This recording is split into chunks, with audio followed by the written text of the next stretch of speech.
Hello my dear students, welcome back in online teaching. Today we are going to learn book history of grade 7 and we are going to take information about chapter number 4 which name is the Mughal Empire. ठीक है, तो बच्चों आज हम grade 7 जो है standard 7 जो है उसमें हिस्ट्री बुक का चैप्टर नंबर 4 पढ़ेंगे. उसका नाम है द मुगल एम्पायर. एम्पायर यानी साम्राज्य और मुगल जो थे उनका साम्राज्य, मुगलों का साम्राज्य. ये जो चैप्टर है इसके बारे में हम इसमें जानकारी लेंगे, इस चैप्टर में हम वो देखेंगे. ठीक है, तो let's move to first line. Ruling as large a territory as the Indian subcontinent with such a diversity of people and cultures was an extremely difficult task for any ruler to accomplish in the Middle Ages. अब जो भारत राष्ट्र है यानी कि India, Bharat में बहुत देर तक साम्राज्य बढ़ाना है, फिर अपने साम्राज्य का विस्तार करना, ये कोई मामूली चीज़ नहीं थी, ये कोई आसान या साधारण चीज़ नहीं थी. कोई भी बहुत सारे जो राज्यकर्ता थे, किंग्स थे, वो इंडिया में होकर गए. जो मिडल एज था उस समय में भारत में साम्राज्य बढ़ाना है, फिर साम्राज्य स्थित रखना एक साधारण चीज नहीं थी, साधारण बात नहीं थी. Quite in contrast to their predecessors the Mughals created an empire and accomplished what had hitherto seemed possible for only short periods of time. तब भी जो मुगल थे उन्होंने भारत में अपनी क्या की, सत्ता स्थापित की, अपना जो साम्राज्य है, अपना जो एम्पायर है उसे स्थापित किया, वो सिचुएट किया. जो उनके पूर्वज थे या फिर उनके जो पूर्ववर्त थे उनके हेल्प से उन्होंने जो भी कुछ चीज़ों को खड़ा किया था, जो भी कुछ उन्होंने साम्राज्य हो, राज्य हो, या फिर जो भी कुछ एम्पायर उन्होंने खड़ा किया, उस एम्पायर को बढ़ाने का काम आगे चलकर मुगलों द्वारा किया गया. यानी कि इंडिया में उनका जो साम्राज्य है उन्होंने बढ़ाया. From the latter half of the 16th century. अब जो 16th सेंचुरी में क्या हुआ देखिए, they expanded their kingdom from Agra to Delhi until in the 17th century they controlled nearly all of the subcontinent. अब क्या हुआ देखिए, नियर बाय 16th सेंचुरी में जो मुगल थे उन्होंने अपना साम्राज्य कहाँ तक बढ़ाया था, आगरा और दिल्ली तक बढ़ाया था. Until in the 17th century they controlled nearly all of the subcontinent. अब 16th सेंचुरी से लेकर 17th सेंचुरी तक, यानी कि 17वें दशक तक, 17वें जो सेंचुरी थी वहाँ तक जो मुगल थे उन्होंने अपना जो साम्राज्य था वो नियर बाय सब कॉन्टिनेंट तक फैलाया था, उन्होंने उसे स्थापित किया. They imposed structures of administration and ideas of governance that outlasted their rule, leaving a political legacy that succeeding rulers of the subcontinent could not ignore. अब उनकी जो पॉलिसी थी, पॉलिटिकल लीगेसी जिसे कहते हैं, यानी कि साम्राज्य विस्तार का जो उनका धोरण था, उनकी जो पॉलिसी थी वो क्या थी, एक साम्राज्य विस्तार करने की तरफ थी. साम्राज्य विस्तार किस तरह से किया जाए या फिर अपना साम्राज्य किस तरह से बढ़ाया जाए, उस तरह का एक विचार उनके मन में हमेशा था. उस तरह की एक पॉलिसी, एक पॉलिटिकल लीगेसी वो हमेशा यूज करते थे कि इंडियन सबकॉन्टिनेंट में अपना साम्राज्य विस्तार किस तरह से किया जाए. Today the Prime Minister of India addresses the nation on Independence Day from the ramparts of the Red Fort in Delhi. अब आप लोगों को मालूम है कि अपने जो प्राइम मिनिस्टर है ये दिल्ली का जो रेड फोर्ट है, दिल्ली में जो रेड फोर्ट है, आपने नाम सुना होगा, दिल्ली के रेड फोर्ट से अपने प्राइम मिनिस्टर क्या करते हैं, फ्लैग होस्टिंग करते हैं. कब? इंडिपेंडेंस डे के दिन. इंडिपेंडेंस डे के दिन आपको मालूम है, आपने देखा होगा कि क्या करते हैं, प्राइम मिनिस्टर द्वारा वहाँ पे फ्लैग होस्टिंग का जो प्रोग्राम है वो आयोजित किया जाता है. The residence of the Mughal emperors. अब ये जो रेड फोर्ट है ये किसने तैयार किया था, मुगलों द्वारा इसको तैयार किया गया था, जो कि आज हम दिल्ली में देख सकते हैं. The residence of the Mughal emperors. और ये जो लाल किला है दिल्ली का रेड फोर्ट, यहाँ पर कौन रहता था, मुगल रहते थे. मुगलों का क्या था, ये रेसिडेंस था. यहाँ पर आप देख सकते हो कि बहुत ही आलीशान, बहुत ही बड़ा ये क्या है, लाल किला जिसे कहा जाता है रेड फोर्ट, ये दिल्ली में स्थित है, जिसे मुगलों द्वारा स्थापित किया गया था. और मुगल वहां पर एज अ रेसिडेंस इसका क्या करते थे, इस्तेमाल करते थे. और आज इंडिपेंडेंस के दिन हमारे देश के प्राइम मिनिस्टर वहां पर क्या करते हैं, फ्लैग होस्टिंग का काम करते हैं. ठीक है, तो यहाँ पर जो पिक्चर है, ये पिक्चर आप देख सकते हो, रेड फोर्ट की पिक्चर है। आपने टीवी में भी या फिर न्यूज़पेपर में भी रेड फोर्ट के बारे में पढ़ा होगा। आपने वहाँ पर दिल्ली में जाकर भी किसी आप लोग देख सकते हो कि रेड फोर्ट किस तरह से सिचुएट है। उसके बाद है next point, who were the Mughals. अब ये मुगल कौन थे, ये कहाँ से आए थे, किनके साथ इनका संबंध था, या फिर मुगल्स किन्हें कहते हैं। देखिए, the Mughals were descendants of two great lineages of rulers. अब इनके दो पूर्वज थे। देखिए, अब कौन से थे, फ्रॉम देयर मदर्स साइड, उनकी माँ की जो साइड थी, यानी कि उनकी माँ का जो घर था वो, they were descendants of Genghis Khan. अभी जो गेंगिस खान है इसे चंगेज खान के नाम से भी जाना जाता है। आपने नाम सुना होगा चंगेज खान। तो उनकी माँ की साइड से वो उनके जो पूर्वज थे वो थे गेंगिस खान, या फिर हम कह सकते हैं चंगेज खान, जो कि डाइड हुए थे सन 1227 में। ठीक है। The Mongol ruler who ruled over parts of the China and central Asia. अब ये जो चंगेज खान था, इसने कहाँ पर अपना राज्य विस्तारित किया था, या फिर कहाँ पे इसका साम्राज्य था, उसने कहाँ पे रूल किया था, China and central Asia. Central Asia जो था मध्य एशिया या फिर मध्य एशिया जिसे कहा जाता है, वहां पर, और चाइना का जो कुछ भी एक पार्ट है वहां पर ये चंगेज खान का ये जो चंगेज खान है इसका एक क्या था, साम्राज्य था, एम्पायर था। और एक दूसरा पार्ट कौन सा है, देखिए ये हो गया पार्ट उसकी उनकी जो मुगल थे उनकी माँ की साइड थी, और दूसरी एक साइड थी उनकी, देखिए फ्रॉम देयर फादर। अब उनके जो फादर्स थे या फिर उनके पिता जो थे उनकी साइड कौन सी थी, देखिए उनके द्वारा, उनके पूर्वजों द्वारा कौन सा एक साम्राज्य उनके हाथ में दे दिया गया। देखिए, they were the successors of Timur died in,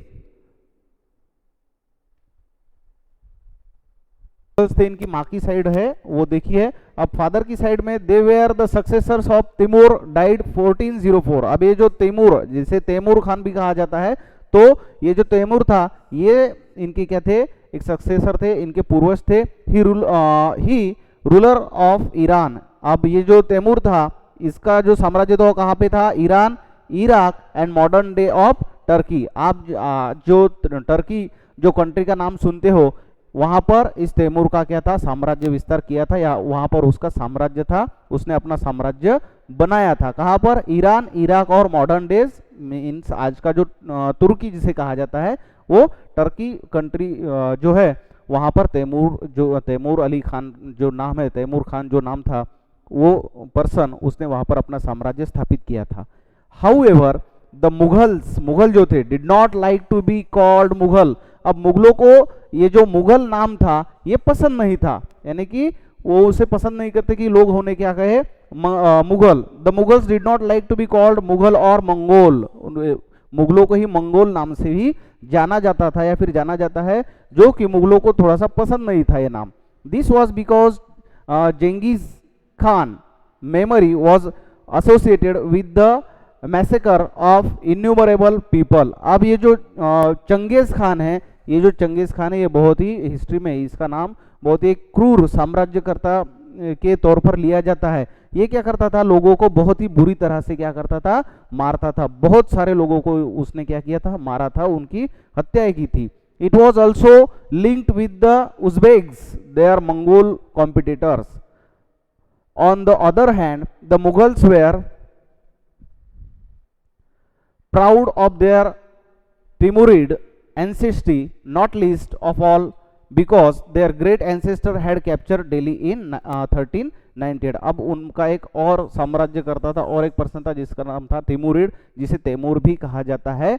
not least of all because the great ancestor had captured in Delhi. अब उसे कब कैप्चर किया गया, दिल्ली में सन 1398 में। ठीक है। अब ऊपर एक पिक्चर दिया गया है, इस तरह की एक सभा, इस तरह की एक मीटिंग उन दिनों में ली जाती थी, जहाँ पर जो हेड है, जो साम्राज्यकर्ता होता था, वो बीच में बैठता था और बाकी के जो राजाएं थे वो अलग अलग उसके सामने बैठते थे। जैसे कि आप पिक्चर में यहाँ पर देख सकते हो कि ये क्या है, मेन जो साम्राज्यकर्ता था, मेन जो एम्पायर का जो मेन होता था, हेड होता था, वो बैठता था। इस तरह के पिक्चर्स उन दिनों में वो तैयार करते थे। ठीक है।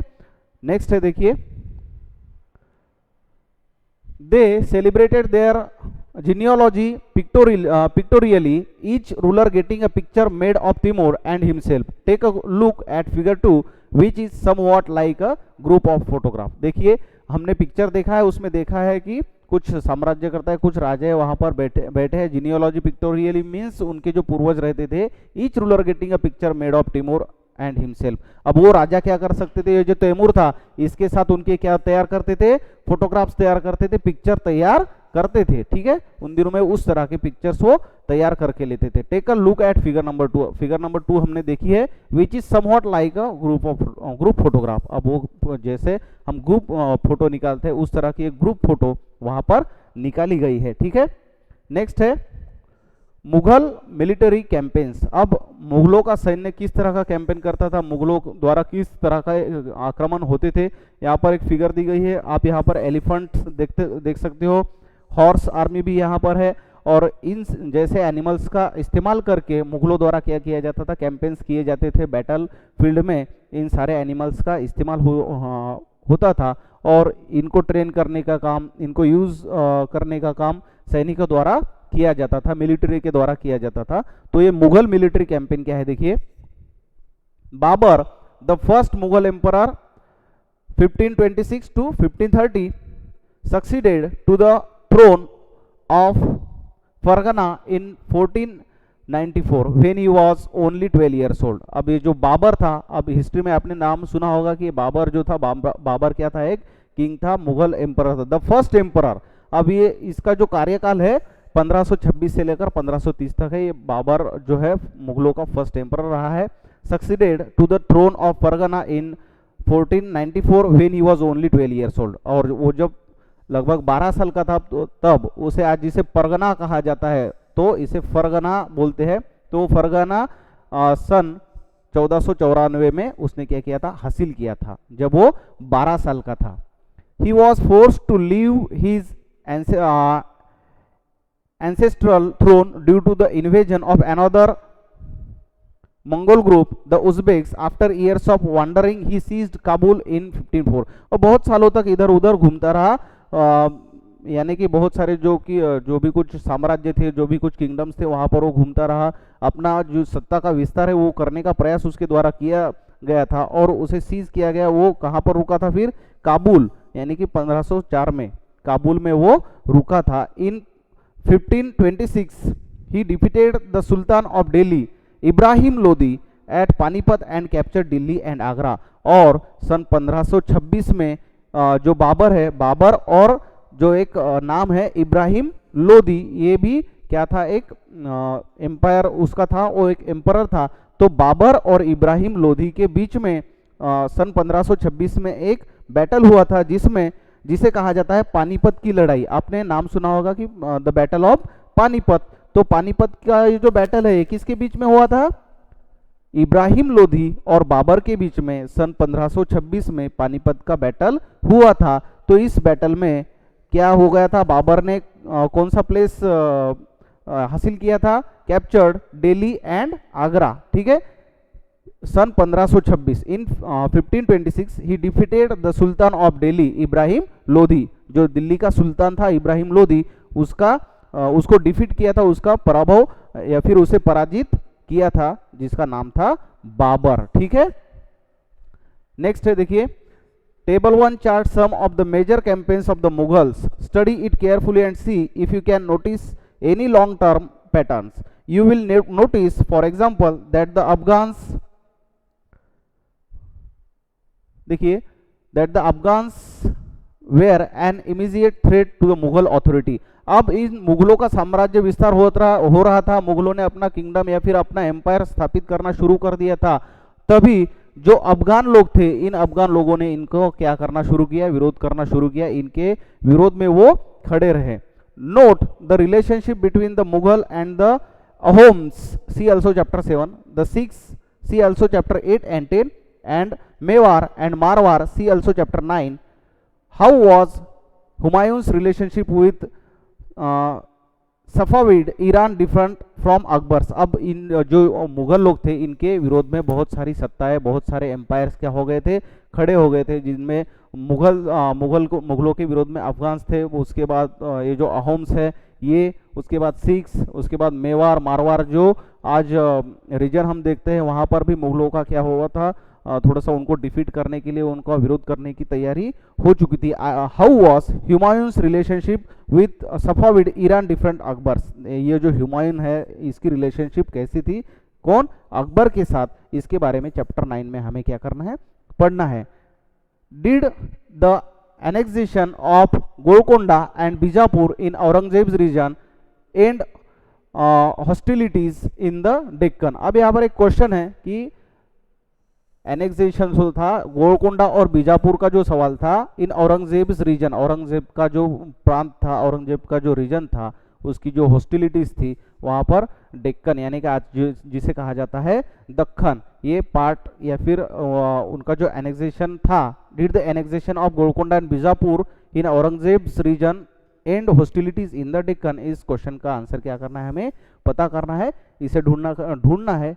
तो ये जो इसका जो आंसर है ये आगे वाले पोर्शन में हमें मिलेगा। ठीक है, यहाँ पर जो है आर्मी दिखाई गई, यहाँ पर पिक्चर में आप इसे रीड कर सकते हो, इसे देख सकते हो। ठीक है, यहाँ पर क्या दिखाया देखो, फिगर नंबर 4 में क्या दिया गया है, cannons were an important addition in 16th century warfare, Babur used them effectively in the first battle of Panipat. अब कैनन्स जो थे, तोप, कैनन्स का मतलब होता है तोपे, तो तोपों का सबसे पहले 16th सेंचुरी में 16वीं शताब्दी में उसका इस्तेमाल किया गया था। 16th सेंचुरी में सबसे पहले तोपों को यूज किया गया था, किसके द्वारा, बाबर के द्वारा। नीचे दिया गया है gunpowder technology was brought to India for warfare in the 14th century. अब ये जो बंदूकों में भरने वाली जो गन पाउडर रहती थी, यानी कि गन का इस्तेमाल, बंदूकों का इस्तेमाल जो 14th सेंचुरी थी तब से शुरू हुआ था। Firearms were used for first time in reason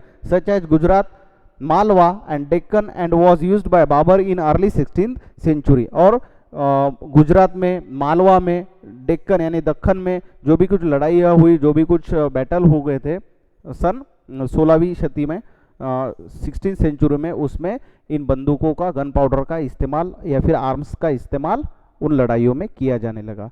okay, इस लेसन का जो रिमेनिंग पार्ट है बच्चों वो हम नेक्स्ट वीडियो में देखेंगे। तब तक आप ये जो हमने लेसन सीखा है इसके बारे में जानकारी ली है, इसे केयरफुली आपको रीड करना है। Okay, remaining part of the lesson we will take in next video. Thank you.